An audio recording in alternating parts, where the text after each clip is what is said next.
Die Deutschen sind zu kalt. Das hatte mich auch so ein bisschen schockiert, weil man darf nicht nach einer gewissen Zeit anrufen, man darf nicht einfach so an der Tür klingeln.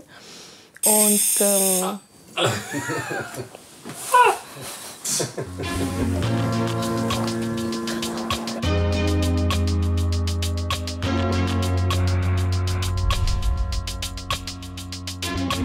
ich bin Barbara, ich komme aus Brasilien, ich bin 39 Jahre alt und ich arbeite in Deutschland als Altenpflegerin.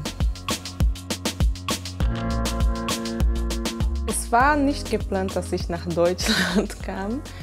Ich wurde eingeladen zu einem Casting, ich war Tänzerin und bestanden und ab nach Deutschland. Mit 18 verschlägt es Barbara ins schöne Köln.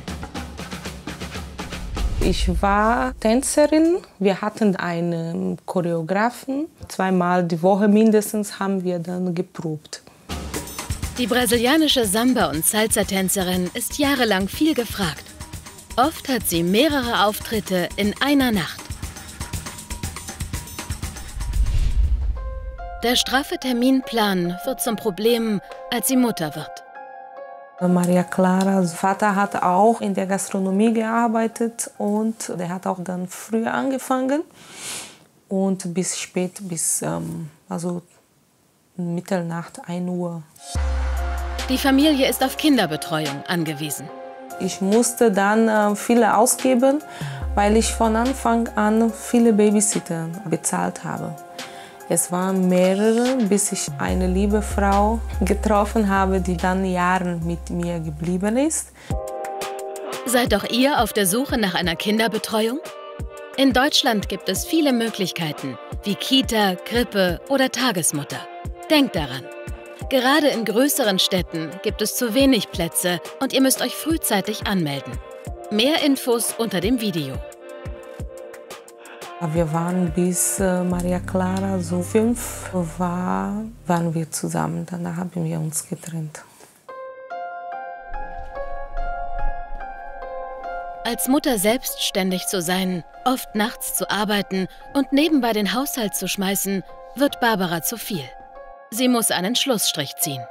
Ich wollte nie Tanz für mein ganzes Leben. Ich habe immer gedacht, bis 25, 30 machst du das, weil auch wegen, ich liebe also Essen und ich wusste, auch Schwangerschaft, der Körper verändert sich. Die Brasilianerin möchte sich fest anstellen lassen, mit geregelten Arbeitszeiten und einem sicheren Einkommen. Sie macht eine Ausbildung zur Altenpflegerin. Wenn ich dann Festangestellte, wie zum Beispiel jetzt, das ist, ich sage zu meinem Chef, ja, mein Kind ist krank und ich kann nicht kommen. Ich werde trotzdem bezahlt und ich habe meine Sicherung. Inzwischen ist Barbara zum 2. Mal Mutter und kümmert sich ganz um ihren kleinen Sohn. Denn in Deutschland habt ihr Anspruch auf Elternzeit. Eine Pause vom Job, in der ihr nur für eure Kinder da sein könnt. In dieser Zeit kann euch nicht gekündigt werden. Und noch etwas ist wichtig.